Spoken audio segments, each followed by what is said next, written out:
Hello दोस्तों, I hope कि आप लोग बहुत अच्छे होंगे। मैं देसी तेवर से गोविंद तिवारी आपका हार्दिक स्वागत और अभिनंदन करता हूं। इस समय रघुराज प्रताप सिंह उर्फ राजा भैया, जो कुंडा के राजा माने जाते हैं, इस समय बहुत सुर्खियों में चल रहे हैं और सारी पार्टी उनके दबदबे और वर्चस्व को खत्म करने पे लगी है। इस समय अखिलेश यादव भी इस रघुराज प्रताप सिंह को टारगेट पर ले लिए हैं। अभी तो फिलहाल में मायावती जी और ओम प्रकाश राजभर ही रघुराज प्रताप सिंह को टारगेट पर लेकर उनको ललकारते हुए मिले थे, पर अब अखिलेश यादव जी ने भी एक जंग छेड़ दिया है।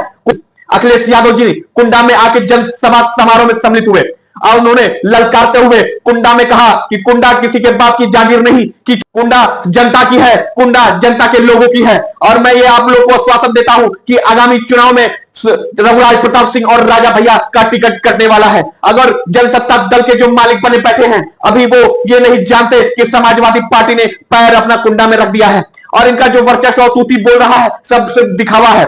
और ये भौकाल बना के ये जो जीतते हैं, आज डरा के जीतते हैं, अब ये बर्दाश्त नहीं किया जाएगा। मैं ऐसे दमदार प्रत्याशी कुंडा से लड़ाऊंगा कि रघुराज प्रताप सिंह के पसीने छूट जाएंगे। और ऐसे ही मैं ये कहना चाहता हूं रघुराज प्रताप सिंह को, समाजवादी पार्टी के वर्चस्व को आगने की कोशिश ना करें। और मैं ये कहना चाहता हूं कि अपने म्यान में रहें और जो ये फड़फड़ा रहे हैं दुपक्के, जो पीठ पीछे वार करते हैं, ये भी करना छोड़ दें, क्योंकि अब समाजवादी पार्टी का जो अस्तित्व है कुंडा में वर्चस्व बढ़ेगा और अस्तित्व बढ़ेगा, क्योंकि कुंडा किसी एक व्यक्तित्व का नहीं है, कुंडा जनता की है और जनता समाजवादी पार्टी के दिलों में है। और जनता ये चाहती है कि इस कुंडा में बदलाव होना, और ये कुंडा में बदलाव होगा, क्योंकि परिवर्तन इस संसार का नियम है और परिवर्तन होना भी चाहिए, क्योंकि ये शासन कर रहे हैं ये जनसत्ता दल के जो अध्यक्ष हैं, इनको मानना और जानना पड़ेगा कि डर की राजनीति से कभी भी शासन नहीं चलाया जा सकता। और मैं इनको दिखाऊंगा आगामी चुनाव में कि चुनाव कैसे लड़ा जाता है। इतना कहने के बाद योगी आदित्यनाथ को भी ललकारते हुए मिले। उन्होंने कहा कि इस समय योगी आदित्यनाथ कुंडा में रघुराज प्रताप सिंह को सपोर्ट करते हुए दिखाई दे रहे हैं, क्योंकि वो क्षत्रियवादी है और जातिवादी है। जातिवाद का समर्थन करने के लिए हमेशा योगी आदित्यनाथ सामने आगे खड़े रहते हैं और जातिवाद अपराधीकरण का बढ़ावा देने का जो इल्जाम है बार बार समाजवादी पार्टी के मत्थे थोपा जाता है। पर मैं ये जनता से पूछना चाहता हूं कि मैंने क्या जातिकरण का बढ़ावा दिया है, क्या अपराधीकरण को बढ़ावा दिया है। मैं हमेशा गरीब तबकों को बढ़ते हुए देखना चाहता हूं और मैं कभी कुर्सी की लालसा मुझे जिंदगी में कभी नहीं रही।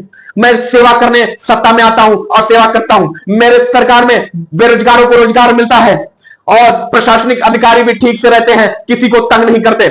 और भारतीय जनता पार्टी में प्रशासनिक अधिकारी एक गुंडा और माफिया बन के बैठे हैं, किसी का भी घर उजाड़ देते हैं, किसी को उठा के थाने में बंद कर दिया जाता है, किसी को किसी के ऊपर मुकदमों के ढेर लगा दिया जाता है। इतना अनर्थ इस कुंडा में अब बर्दाश्त नहीं किया जाएगा।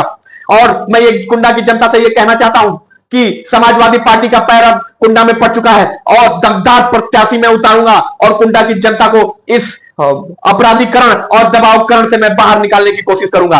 और ये जनता तय करेगी आगामी चुनाव में कि जनता को कौन सी सरकार मंजूर है और कौन सी सरकार आगे चाहिए।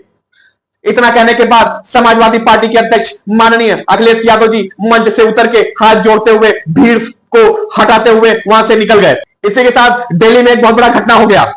एजाज खान जो सोशल मीडिया पे बहुत विवादित तरीके से बने रहते हैं, इस समय ऐसा फैशन चल गया है कि यूट्यूबर, अगर जो फेमस यूट्यूबर है, सुर्खियों में रहने के लिए वो नए नए तरीके आजमा रहे हैं, एक दूसरे को गाली गलौज और बयानबाजी करते हुए नजर आ रहे हैं और खुला मैदान, सड़कों को जंग का मैदान बना दिए जा रहे हैं। ऐसे ही मामले में एजाज खान भी फंस गए हैं। एक बार दिल्ली मेट्रो में जो फेमस यूट्यूबर कैरी मिनाटी को जबरदस्ती उन्होंने सॉरी बुलवाया और दिल्ली के जितने भी यूट्यूबर हैं उनको धमकी देते हुए कहा कि मैं सारे दिल्ली के यूट्यूबरों से सॉरी बुलवाऊंगा और उनको नंगा करूंगा। इस पर देखते हुए दिल्ली के जितने यूट्यूबर हैं वो तिलमिला गए और यहीं से बयानबाजी का सिलसिला स्टार्ट हुआ और एजाज खान को बहुत तरीके से टोल सहना पड़ा, गाली गलौज सहना पड़ा। एजाज खान ने भी रिएक्शन में बहुत बयानबाजी किया और गाली गलौज का इस्तेमाल किया। इसी के चलते 2 दिन पहले एजाज खान दिल्ली से गुजर रहे थे कि सारी यूट्यूबर जनता, जो यूट्यूबर के फेमस यूट्यूबर हैं, उनको पता चल गया कि एजाज खान दिल्ली में आ रहे हैं। टकरार तो चल ही रहा था, उसमें वीडियो कॉलिंग पे अपने आप को बढ़िया बताने के चक्कर में एजाज खान और कुछ यूट्यूबर आपस में भिड़ने लगे और एजाज खान ने उसी फ्लो में बोल दिया कि मैं दिल्ली में यहाँ पे हूं, अगर हिम्मत है तो आके रोक लो। उस समय दिल्ली के जितने यूट्यूबर है वहां पे तुरंत वहां पे तत्काल में मौजूद हो गए और एजाज खान को घेर लिया गया और एजाज खान को हाथापाई पे दिल्ली के यूट्यूबर उतर आए। उनको जोगी जोगा, गाली गलौज जैसी आपत्तिजनक चीजें वहां होने लगी। एजाज खान को गिड़गिड़ा के सॉरी बोलना पड़ा और किसी तरह से वहां पे एजाज खान का जान बचा और बाल बाल वहां से बच के अपने गाड़ी पे दुबक के बहुत तेजी से वहां से सरक लिए। और ऐसे ही वीडियो को देखने के लिए चैनल को लाइक करें, शेयर करें, सब्सक्राइब करें। मैं मिलता हूं अगले ब्लॉग में, तब तक के लिए जय हिंद, जय भारत।